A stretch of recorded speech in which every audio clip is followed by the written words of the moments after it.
So what's going on, everyone? As you know, I saw a movie yesterday. This one back here. I have a lot of thoughts. In fact, I think I have too many thoughts. So much so that I don't know that I'm going to divulge them all here. I'll condense them as best I can and share other thoughts on the movie elsewhere. I haven't quite figured that out yet, but I'll get to that. For now, let us discuss Mission Impossible, The Final Reckoning.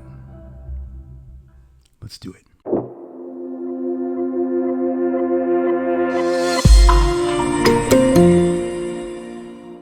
Okay, so many things to say about this movie. Likely, a lot of it you've already heard, so I won't actually repeat thoughts that I feel like that are fairly common. Some of you may do this when you watch a movie. You go onto YouTube or you read articles about the movie just to see what other people think. You may have already formulated your own opinion about it, but just to gauge what others feel about the movie, you might do some research. Maybe you're curious about whether or not you're onto something. Are you way off? What? Ultimately, this is subjective. All this stuff is subjective, as we all understand this. Personally, I find it interesting to find out what other people think, because after I made up my mind already, I already know what I feel about a movie. I like to research other people and see what they have to talk about. And I'm especially interested in people who outright hate a movie or don't like a movie that everybody loves. That I'm intrigued by that. I want to know why they hate it so much. On a related note, this is not a movie that I hate. I actually did like this movie. I enjoyed myself, and I think it is actually a good movie. I don't think it's great, but it is well made. And it's a good time at the movies. If you want to just go turn off your brain, turn off your feelings, just turn everything off and just be a little bit of a robot and just take it all in and experience it. It's great. You're gonna have a good time. And I read somewhere someone said this movie was almost like a universal thrill ride, and I think that's a pretty accurate description. If you go on like Indiana Jones ride at Disneyland, or some of you are old enough to remember the License to Thrill ride that used to be at Great America, the James Bond themed ride, which is it's like a movie. You go into a theater and you're watching it on screen, but as stuff it's first person. So as Bond is doing stuff, you're also shaking and doing stuff with it, with you're feeling it and seeing it. It's like watching GoldenEye, the Nintendo 64 game, but you're feeling everything. And you're moving, like your chair is moving along with Bond as he's running, and stuff. It's you punches tap, you feel that stuff. It's like it's that kind of thing, and I feel like this movie is pretty close to that feeling. It's really about the entertainment at the end of the day. Having said that, for me, I tend to like my entertainment feeling more rich than just I had a good time at the movies. That said, there's value in just going to the movies and not being so serious and not overthinking everything, just letting the experience happen and then let it be whatever it is. It's hard for me to do that with this movie. Again, don't misunderstand. I did enjoy this movie. I think it is, again, well made, well put together. There are a lot of good things about this movie, and there are a lot of things I had problems with. That's kind of the timbre and the tone that you might hear from someone else. You might hear someone say, it was good, not great. It was just okay. It was whatever. You might hear some variation of that across the board. And ultimately, that was my feeling. Here's some of the good things about the movie that I enjoyed. First of all, it's always a treat to see a well-made, practical, honest-to-goodness movie in general being made with minimal computer-generated assistance. That's always good. And with the Mission Impossible movies, you have something that feels like it's made by hand, as it were, and made by a team, like all movies are. But you get a sense of that behind the scenes, that these movies are like built. And I like that. And this movie feels like that too. I think overall, it's well constructed in spite of the overly convoluted aspects of the script, I'll get to that later. But in spite of that, its pieces are put together well enough to work to tell a solid story. I think there's great action in this movie. Again, with Mission Impossible movies, particularly some of the later films, it's probably some of the best action around. I don't know that you're going to get anything better that's going to get a reaction. I think we're, as an audience, quite desensitized to a lot of things that, like explosions and, stunt work and all these things. We see it so often. But every now and again, you get a film series or a film or something that makes you pay attention to the stunts, the action, the explosions, and not take it for granted. I think the John Wick series is another one that I think you could put into that category.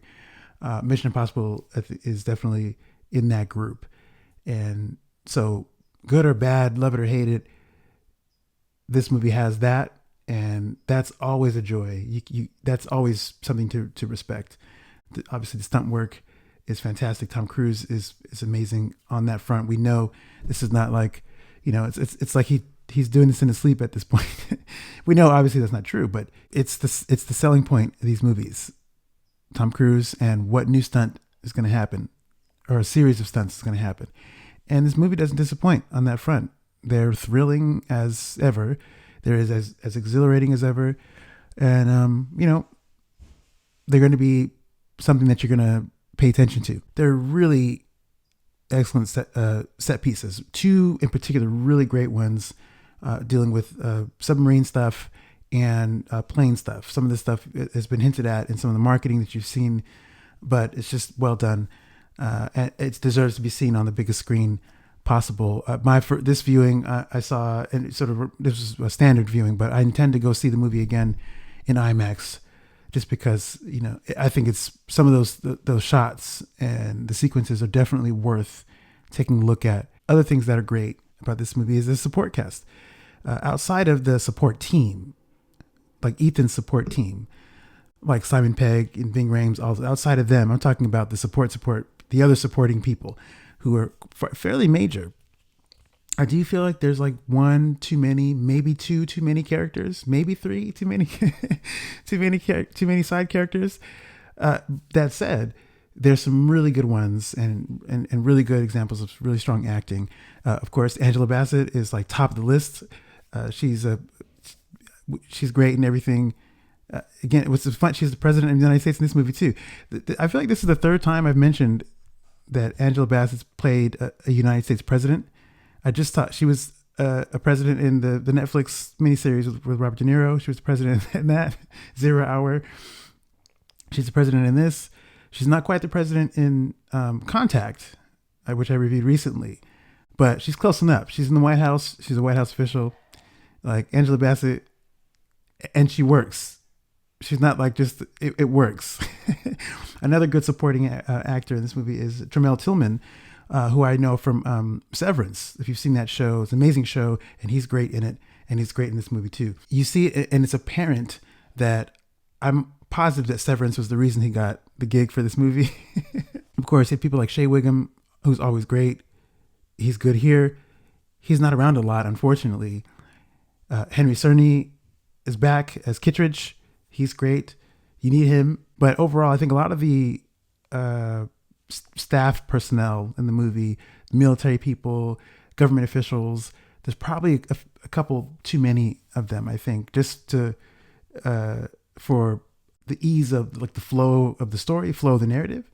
It might have been smoother if you cut out some of them, and just the flow of information would have been smoother, I think. But having said that, they're all good. They're all great. But I think the standouts to me were Angela Bassett and Tremel Tillman. When thinking about some of the cons of this movie, at the top of the list, one of the things at the top of the list has to be some of the callbacks. You know this about me by now, that I don't hate callbacks. I think many of them are great, and they serve to enrich what you're watching when they're earned, and when they don't feel like they just come out of nowhere. This movie does both of those things. So if you're familiar with any of the marketing, you've probably seen some of the trailers, and that alone tells you that this movie, Final Reckoning, has two major purposes. What it's doing is closing out the arc that started in Dead Reckoning Part 1, and it is tying together other threads from all the other previous movies, which on its own is not a problem. It's an observation that raises concerns around how well you can stick that landing and not have the overall product suffer for the attempt. A smaller amount of the callbacks are organic. They feel organic. They don't feel like they're shoehorned in there just to add, some, oh, look at that new, that reference, that Easter egg, whatever it is. But most of them, I think, do, for me. Some of them deal with certain details and plot, like major plot details from earlier movies that maybe weren't fully explained, weren't answered, questions that came up that weren't answered, that they attempt to answer in this movie. And the one thing that is, I think, an issue you got to be careful about when you do stuff like that is when you attempt to answer questions that weren't answered in other movies, it feels like the answer should feel justified, feel like it makes sense, and not feel, again, like it came out of nowhere. I don't know that that the movie succeeds at answering previously unanswered questions in a way that's satisfying. Again, that's just my take. You may feel differently when you see the movie. Another huge issue was the mishandling of certain characters. And there's probably a couple characters, I think, who I feel like who were majorly mishandled in this movie. This is something that I think is a holdover from Dead Reckoning. If you heard me talk about that movie elsewhere, where I feel like I don't know that certain characters were done proper justice. And even the characters who in this movie, by the end of the movie, I still don't feel like the where they end up is fully satisfying. Another big issue for me was the writing. And again, this is something I can't help. Some of you know this about me already. Like, as a writer myself, it's hard to read something, watch something, and not have certain elements of the writing jump out at me. I sort of surround myself with all this other stuff. I'm around stories and stuff all the time. And so certain things come up for me that it's hard to shake. And I think particularly with this movie, the exposition felt fairly heavy. I think it's not overly heavy, but it's more heavy than it is not. And I think this is something that, again, you saw this in Dead Reckoning, where there were multiple characters explaining things at the same time, sometimes reiterating things that we know, and it became like as if the script doesn't trust the audience. So that's another issue that I have, that it seems like the script is trying to over-explain stuff so that the audience understands clearly what's happening. Some of that stuff can be removed, and we don't have to be spoon-fed everything. Like this, but again, that's just me. Some people, not everyone is paying attention to like all the nuances and stuff all the time. And so sometimes those reiteration things can help, but I think this is where multiple viewings come in handy. So if you miss something the first go around, you don't have to watch it again in theaters. So you could wait till streaming or whatever it is, and then pick up other things. That happens routinely, even things that aren't overly explained. Sometimes you might miss something in the first viewing, watch it later, and then you might catch, oh, I didn't catch that before, or whatever it is. So I feel like this movie, the script anyway, suffers from a little bit too much explaining stuff. The other thing I wasn't quite all the way behind was the music, which is a huge thing, I think, for the Mission Impossible movies. Newcomers to the series, Alfred Godfrey and Max Aruji, I think is his name. They did a serviceable job with the music, right? It's not terrible. But I think what hit me most was the Mission Impossible theme, the main theme, and how it didn't feel like, if this is the last movie, or even if it isn't, if it's the last movie to close out this particular series of films, it needed to feel a little bit richer and more full-bodied. And I don't think, it didn't feel like that to me. Like I think the high watermark I perceive, I think, for themes, obviously, is the first 1996 movie. That's a solid, again, it's the classic Lalo Schifrin, just updated for the 90s. You can't go wrong with that. That's as packed as it can be. The teaser trailer for that movie, that version of the theme is great. I think Rogue Nation has a solid one. I think Fallout has a good one. Mission Impossible 3 is solid too. It's a little too fast and not the full theme. That's my only ding on that one, but I do love that one too. So my problem with the Final Reckoning theme, again, it just feels thin. It doesn't. I felt like I was trying to really get in it. That music's supposed to really get you in. You're ready. This is a mission. We gotta go. And the music is not on par with that. It's like I felt like I was almost there. I was like at the door, didn't really get to go all the way in. Yeah, so I would have liked the theme to feel more full, more rich. When you hear it, if you listen to the earlier ones, and you'll hear the difference. Those early ones have a hit to it, like 1, 3, 5, and 6, all solid themes. Ghost Protocol is good too. It's just it's too. I think it's too long. It's like you do get pumped, but it's just different. It's a different way. I respect that one though, because that one actually takes some real risks and it works. It's like this new version of it that doesn't deviate from the spirit of the original theme. In fact, they keep all the motifs of the original stuff up in there, and then Michael Giacchino just adds some like new, like background stuff, and it's pretty awesome. It's pretty cool. I don't know that would have worked as well for this movie though. I think you needed something that was more solid, and it unfortunately I don't think it felt like that. Lastly, I can't believe I didn't mention this. Isai Morales as Gabriel. Now, again, I've talked about him in Dead Reckoning, and I think he's a solid villain, and he was solid here. My problem between the two movies is that I think he was built up as a serious rival for Ethan, and it worked for the most part for that story. The issue is that here he's not around enough for that to be consistent across the two movies. And I think that was an issue for me too. I needed it to feel like GoldenEye. If you remember that film, Bond and Alec Trevelyan, they were equals who were friends and on opposite sides. This is similar, even though Gabriel and Ethan were, I guess at one point they were friends because Gabriel trained him. Like Gabriel helped create Ethan, and now they're enemies. And I think I wanted it to feel like that. You need to have them, if they're foils, they're essentially like the same person on opposite ends of the fight. And this movie didn't really have Gabriel around enough for it to feel like that. He was good. He was solid. Don't mess with him. And so, which, by the way, just as an aside, I have to mention, Morales can run too. If you check out his stride, you don't see him running a lot, but there's a couple sections in the movie where just watch him, and it's almost like he's running like Ethan does. So it's like, oh shoot, you can see, your headcanon can tell you, oh, perhaps this is where Ethan learned to run that well, since Gabriel trained him. I mean, just think about it. That said, I feel like there was more on the table that we missed out on with Gabriel. So I'm not going to tell you not to watch the movie. Obviously, I think you should watch the movie either way. Because again, it's a good time at the movies. This is a summer movie through and through. It may not feel like one, but it is.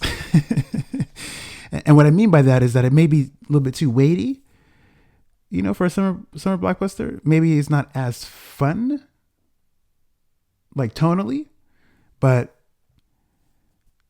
it is what it is. You will still have a fun time at the movies. Just know that. So definitely watch it. Again, I'm planning on watching it again on IMAX just because, I need that feeling. I want to feel it in a different way. So good, not great. I think the best is probably still Fallout. And frankly, the series should have ended there. Everything was pretty darn near perfect. I don't know what else you could do. It was always going to be hard to match Fallout. So, but again, this is worth your time. I would recommend checking it out, if for no other reason than just to see what happens and to see Tom Cruise in action. Oh, also, lastly, If you don't know about Pluto TV, I'm sure I've mentioned this on the channel before. Do check out Pluto TV and do watch the Mission Impossible show because it's good. Particularly the first 3 seasons, I think it's pretty strong. They're all good. I watch it, have it on all the time. Just check it out if you want to see what the original situation was like. Just if you're curious, because those were movies too. They were essentially like little movies that we do every week, and they may not feel as grand, as bombastic and major as these movies, but you got to go back to the source sometimes. You got to know where stuff came from. You can do a whole lot worse than the Mission Impossible TV series. It's really good. Anyway, as always, thank you for taking the time to hang out with me and talk movies. I'll be back pretty soon again with more reviews. In the meantime, take it easy. I'll see you in the next one.